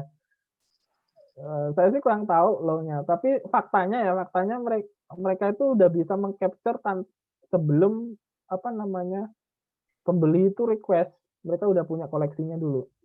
Jadi kalau misalkan ada customer membeli data satelit, mereka tuh sebenarnya ngecek dulu ini di katalog mereka ya, mereka punya katalog ini kan, katalog gambarnya di wilayah mana, koordinat mana, itu mereka punya katalognya dengan tingkat awan yang berapa persen, itu mereka punya katalognya. Kalau misalkan nggak ada di katalog, mereka bisa mengcapture gitu. Dan itu proses di mengcapture-nya itu saya kurang tahu mereka izin dulu ke negara tertentu atau enggak. Kalau kayaknya sih enggak ya. Enggak ada larangan. Boleh bantu jawab, Pak? Boleh, monggo. Kalau misalkan ada ini. Ya, kalau sebenarnya kebetulan saya kan kerja di teknologi satelit ya di Indonesia di Lapan. Untuk capture data dari luar negeri itu sebenarnya nggak perlu izin. Tapi ketika kita meluncurkan satelit itu juga kita harus daftar dulu. Karena yang setahu saya ya, kaitannya itu bukan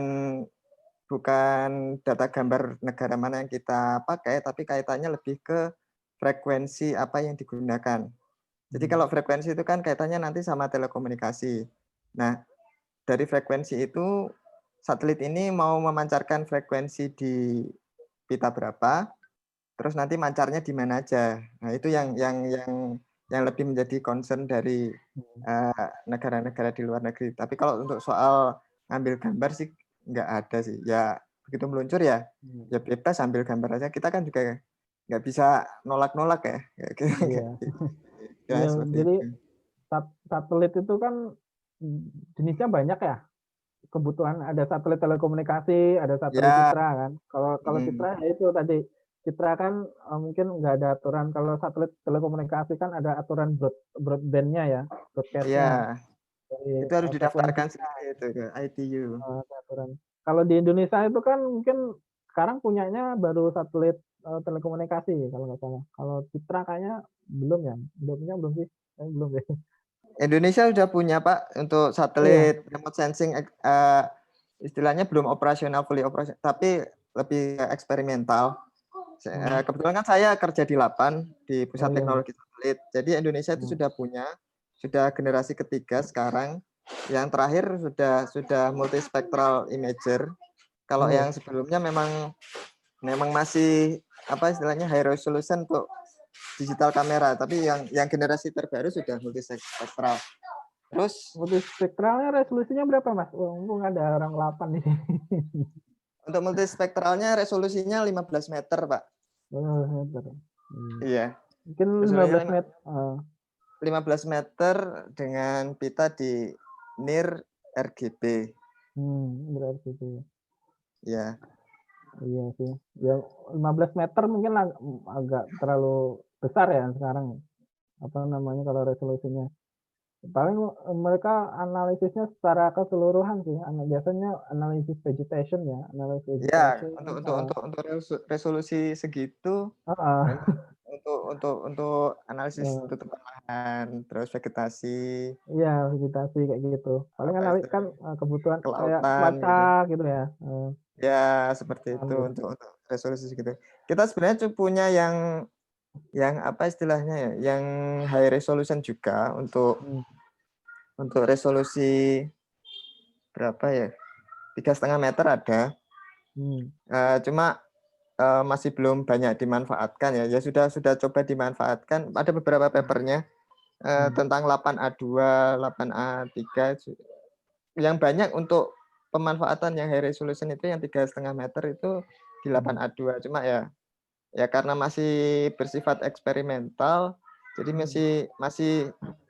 masih apa ya, masih perlu banyak treatment sebelum data itu benar-benar bisa dimanfaatkan untuk kebutuhan yang real gitu. Masih tahap eksperimental. Kalau kemarin saya memproses 0,5 meter Mas. Wah, itu meter luar biasa. 0,5 meter bisa meng-capture ini apa tuh buat ngedeteksi mobil. Iya. Jadi mobil bisa ngedeteksi di satelit. Jadi kemarin tuh proyeknya di daerah Seoul sama di Sejong. Jadi buat vehicle counting. Jadi bisa mendeteksi vehicle counting, ngedeteksi truk atau ngedeteksi mobil. Tapi ya komputasinya cukup berat sih karena resolusinya cukup tinggi juga sih. Gitu.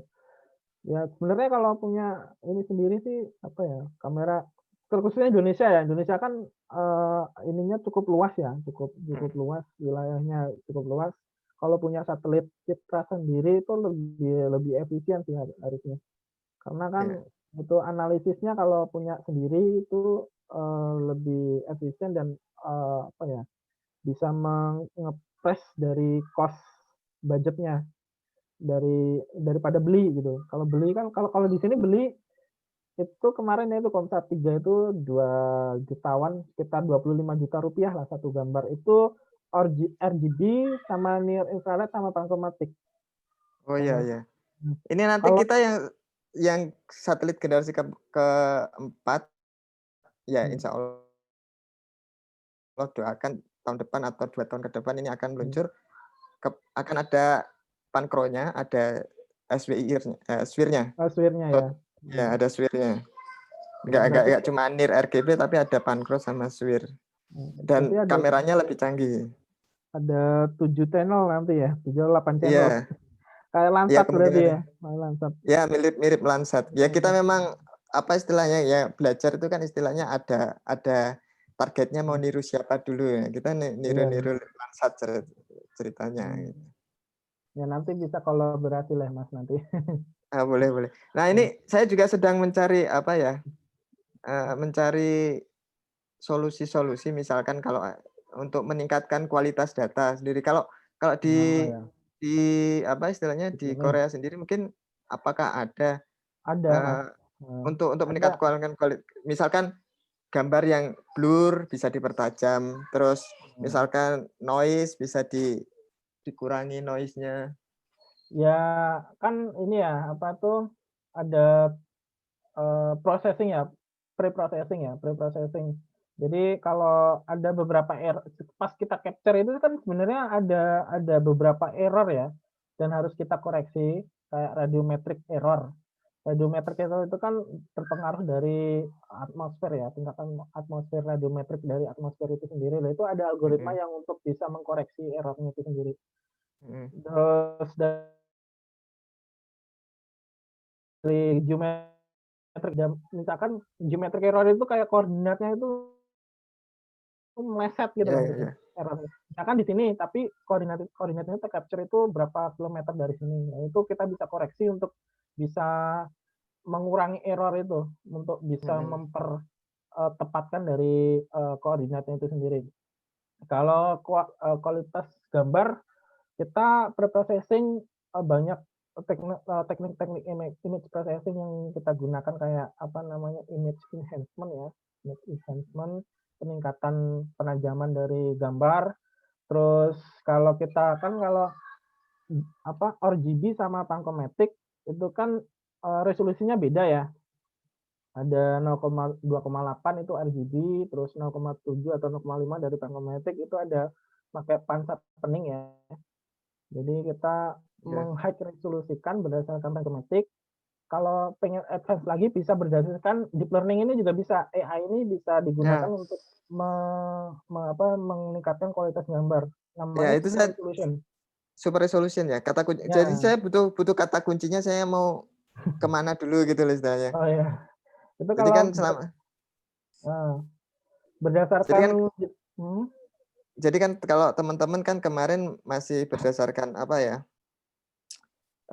pendekatan yang berbeda. Jadi saya coba mau mencari sebuah pendekatan yang lain melalui mungkin dari AI ini sendiri, apakah ada kemungkinan gitu seperti itu untuk meningkatkan kualitas dari citra dari sisi ketajaman mungkin atau dari koreksi untuk noise dengan menggunakan AI. Cuma saya masih apa istilahnya mulainya dari mana gitu, kata kuncinya apa, keywordnya apa gitu. Ya kalau di deep learning itu banyak digunakan super resolusi Mas. Jadi untuk apa namanya itu high resolusi. Jadi low resolusi dikonvert ke high resolusi. Jadi untuk spektral resolusinya itu ditingkatkan, itu bisa pakai apa namanya super resolution. Jadi kan ini ya banyak sih algoritma sekarang state of the art untuk super resolution image itu juga bisa banyak sekarang udah di publikasi ya. Jadi AI itu selain object detection bisa digunakan di deep learning itu selain di object detection itu bisa digunakan untuk super resolution, dalam arti itu bisa memperbaiki kualitas gambar.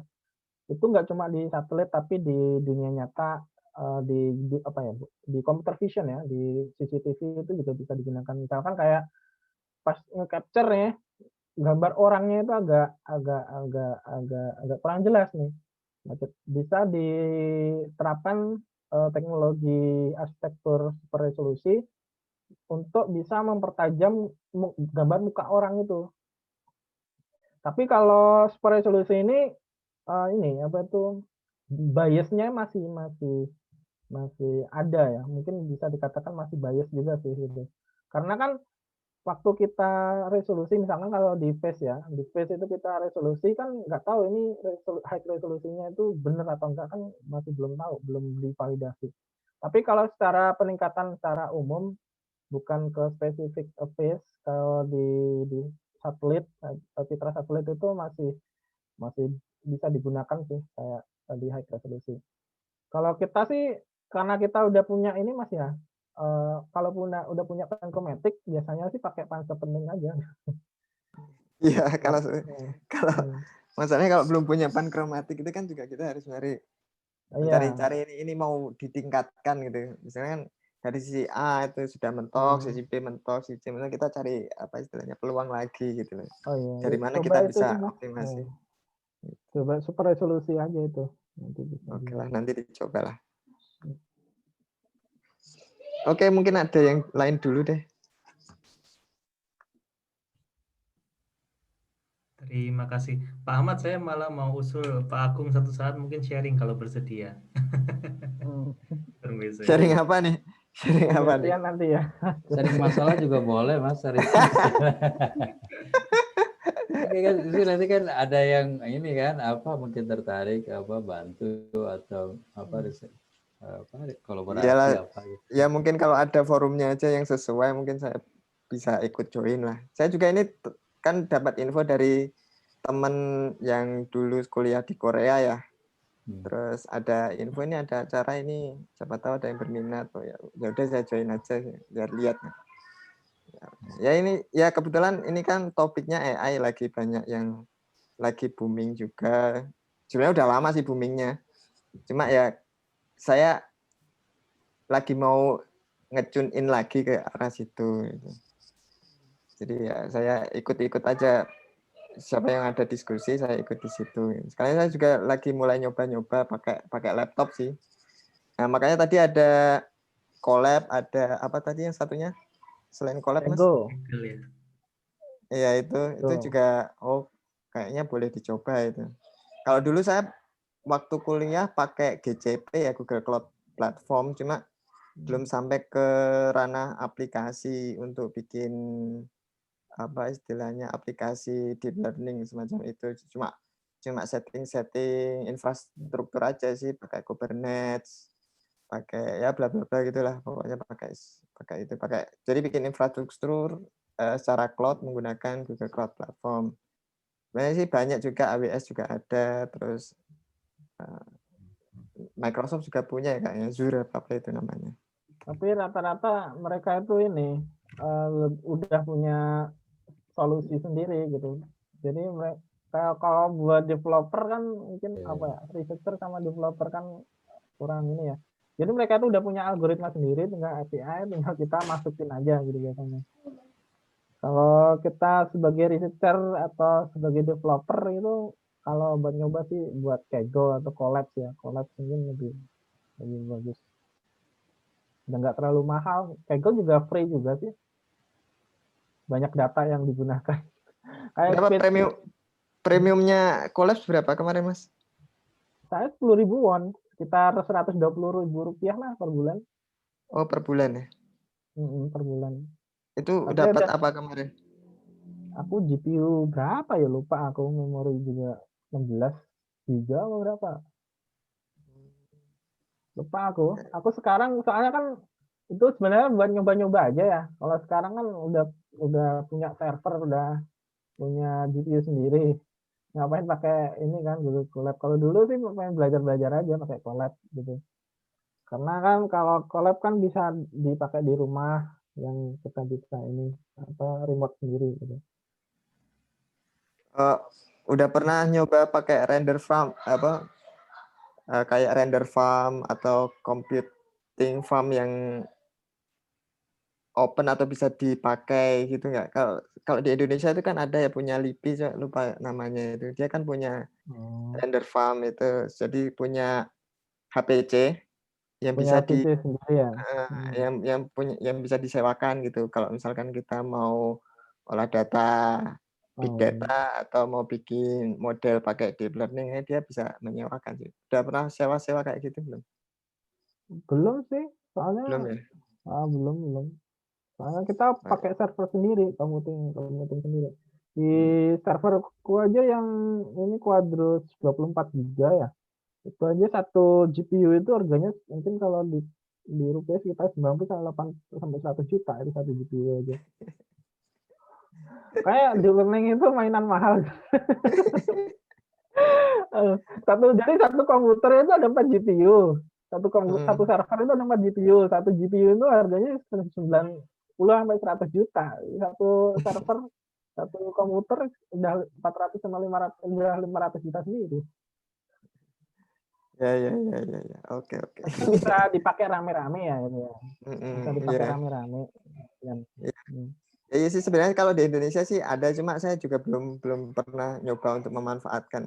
Ya mungkin kalau Pak siapa tadi yang Pak Ahmad ya, kalau misalkan mau nyoba rendering data big data, ngolah data big data, misalkan punya data dari kamera pemantauan dari rel kereta api atau seperti apa, mungkin bisa dimanfaatkan juga seperti itu. Jadi di Indonesia sebenarnya sudah ada gitu. Bisa kerjasama Mas, nanti ini summit LPDP kita partner ini kolaborasi riset benar Mas? Boleh Pak. Tapi kalau LPDP riset itu bahan komputer gitu bisa masukin. Kalau setauku ya kalau riset funding itu, kalau setauku loh ya itu cuma bisa bahan sekali pakai loh. Kecuali ini ya riset fundingnya mungkin dari hibah kayak gitu mungkin bisa. Tapi kalau LPDP nggak tahu ya misalnya. Kebanyakan mereka supportnya yang ini Kang Ahmad, yang itu bahan yang sekali pakai untuk riset itu. Yang sekali pakai kalau komputer dan lain-lain gitu, tools kayak gitu kayak device kayak gitu kayaknya nggak tahu sih support apa enggak. Nah, aku dulu pernah waktu S2 dulu aku pernah ngajuin dana riset di LPDP. Itu udah masuk ke tahap interview kan gitu. Tapi nggak tahu prosesnya apa sama apa enggak. Proses interview kayak gini tuh, ya itu mereka bilang mereka tuh supportnya yang riset yang untuk alat atau bahan yang sekali pakai gitu. Tidak support untuk yang kayak barang komputer. Mungkin kalau hibah mungkin bisa sih. Kemarin saya sama ini sekarang ya lagi sama Inga kan. Boleh sih, itu mungkin namanya bukan komputer biasa sih, mungkin apalah misalnya server apa gitu kan gitu. Baru itu boleh, tapi kalau komputer biasa ini ya mungkin kayaknya nggak bisa tuh. Kayak misalkan diagnostik tool lah apa gitu kan. Ini teman-teman kan di Inka apa ya, ada sebenarnya sederhana sih, ini monitoring data ya sama mungkin ya. Monitoring data di kereta untuk perawatan gitu kan ya. Terus kita kan butuh ya servernya, terus butuh ya komputer untuk ya analisa dan lain-lain gitu. Kemarin sih di ACC deh. Gitu, asal mungkin bukan ya tadi komputer umum gitu. Kayak gitu. Jadi kan kita ini akan diinstal macam-macam nih software khusus gitu kan. Itu ininya, tapi kalau mungkin komputer biasa aja kayaknya memang susah.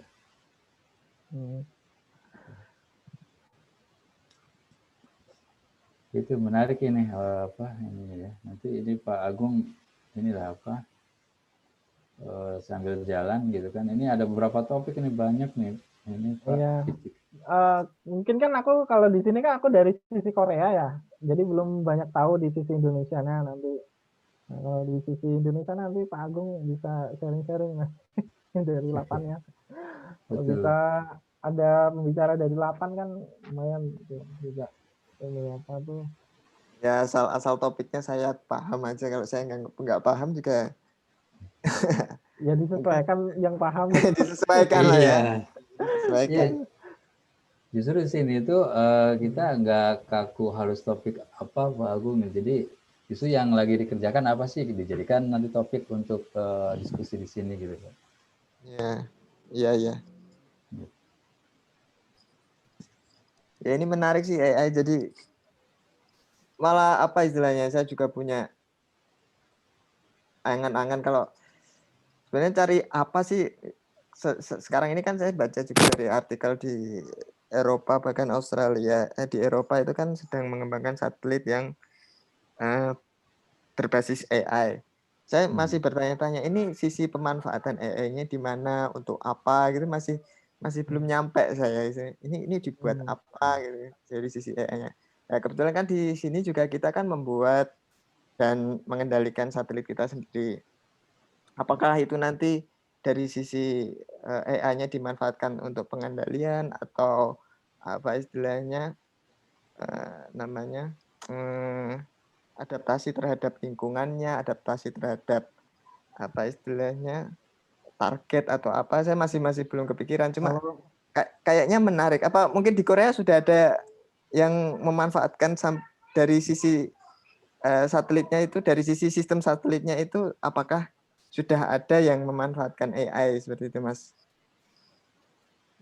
Kalau dari ini ya, dari apa itu sistem satelitnya sendiri ya. Kalau saya sih lebih banyak di ini Mas, di apa namanya tuh ground processingnya. Jadi nggak ke apa itu sistem satelitnya. Harusnya sih ada ya. Karena mungkin AI itu kan luas ya, tergantung kebutuhannya apa. Misalkan ya nggak tahu sih, tergantung ininya sistemnya apa. Kalau di ground kan lebih banyak aplikasinya ya. Jadi informasi yang kita dapat itu apa? Misalkan kayak tadi kita punya 15 meter kali 15 meter resolusinya. Kalau di sini juga bisa digunakan untuk vegetation analysis juga Mas, kayak apa AI yang bisa mendeteksi tingkat apa namanya kesuburan wilayah, ya kan? Wilayah ini kesuburan wilayah, terus tingkat apa panen, gagal panen sama apa tingkat ini apa itu padi. Siapan panen. Padi itu udah apa namanya kesuburan, kesehatan ya mungkin ya. Kalau di tanaman apa sih namanya? Kesehatan, kesehatan sih. Kesehatan, kesehatan kualitas dari tanaman itu sendiri gitu. Kualitas ya mungkin ya. Kualitas dari tanaman itu sendiri itu bisa dicek analisisnya. Jadi itu juga bisa menggunakan AI. Karena kan kalau analisis secara keseluruhan itu cukup time consuming ya. Jadi kalau berdasarkan deep learning mungkin kita bisa estimasi dari waktunya dan mungkin ketepatannya juga itu bisa dianalisis. Ya. Saya juga heran. Saya pernah saya itu baca artikel dari Eropa atau Australia, saya nggak tahu. ESA nggak salah, ya Eropa. Itu dia akan meluncurkan satelit berbasis AI. Cuma saya masih belum jelas AI ini ditempatkan di mana. Kalau misalkan kalau di kendaraan pada umumnya, kalau di bumi lah katakanlah mobil, kan memang butuh ya, karena banyak obstacle di sana, banyak rintangan, banyak gangguan, banyak yang harus disesuaikan gitu kan.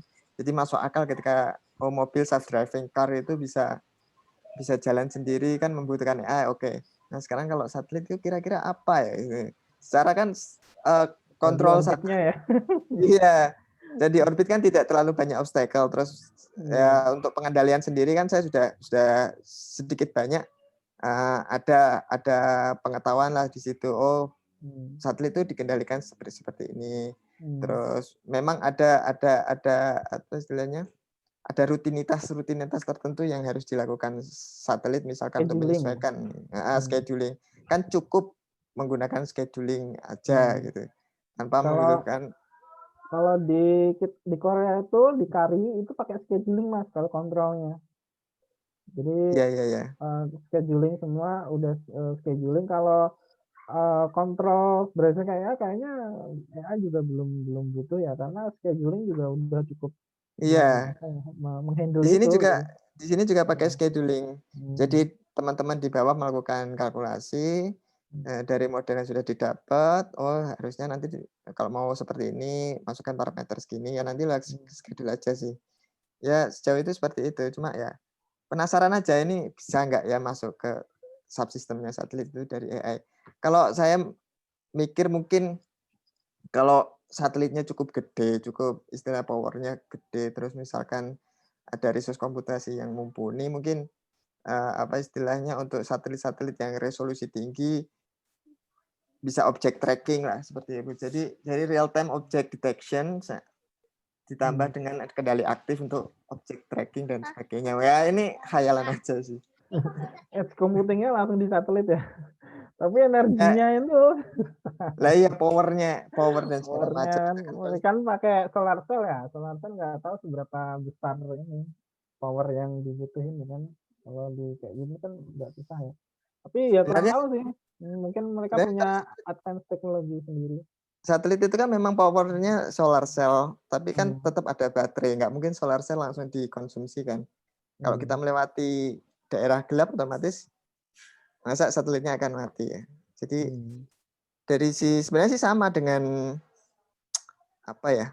Dengan self driving car. Self driving car itu kan dia juga menggunakan baterai kan untuk komputasinya. Cuma memang karena mobil itu punya motor yang bisa mencas baterai secara terus-menerus ya, mungkin agak sedikit berbeda dengan yang ada di satelit. Cuma secara analogi sama. Jadi proses komputasi ini disokong oleh tenaga baterai. Ya itu sih apa istilahnya. Masih penasaran aja kira-kira itu bisa nggak diterapkan di situ. Kalau di Eropa itu mengklaim dia punya AI di satelitnya, ini buat apa sebenarnya? Masing-masing mencari-cari itu. Sekarang ya dari ini Mas, kemarin juga dari apa tuh Maxar, terus dari Esri, itu kan dari semua perusahaan vendor satelitnya cukup gede ya. Mereka AI itu penerapannya juga rata-rata di ini sih, di ground processing-nya. Iya. Ground processing-nya. Ya kayak mungkin lebih ke aplikasi ya, sistem aplikasinya bukan ke sistem satelitnya. Ya, kayak seperti tadi deteksi objek gedung tadi yang di Korea ya, yang ini apartemen, ini pemukiman penduduk gitu ya. Iya sih, ya masuk. Kalau itu sih ya bisa lah, karena banyak yang sudah mengimplementasi dalam bentuk lain, yang pakai RCNN atau faster RCNN. Yang baru tahu saya yang tadi itu yang ini, yang apa tadi? Super resolusi. Bukan yang satunya lagi, yang RCNN tapi yang pakai segmentasi itu loh. Mas RCNN. Ya itu Mas RCNN. Oke Pak, dari saya mungkin cukup ya. Mungkin yang lain mau ngobrol. Pak Agung, saya sudah share PPT-nya di chatting ya, bisa kalau bisa. Ya sudah saya download tadi. Oke, siap. Dan kalau boleh saya share nomor handphone saya private, kalau boleh dikirim kita nanti satu ini undang untuk sharing. Ini Pak Ivan ya? Iya. Ya, oke. Nanti diskusi sama Pak Wahyu. Iya. Oke. Terima kasih. Pak Ahmad ada tambahan Pak? Udah. Udah banyak ini. Kalau dari saya kayaknya nggak ada yang ditambah lagi. Kalau dari Pak Agung masih ada yang mau didiskusikan Pak? Sudah saya sih sudah. Nanti aja mungkin kalau ada sesi kedua nanti. Next. Ya mungkin kalau itu penutup dulu mungkin dari Pak Wahyu. Ada yang mau disampaikan lagi terakhir atau sudah? Terakhir. Itu aja sih, mungkin nanti butuh banyak referensi dari Pak Agung dari sisi Indonesia untuk citra satelitnya.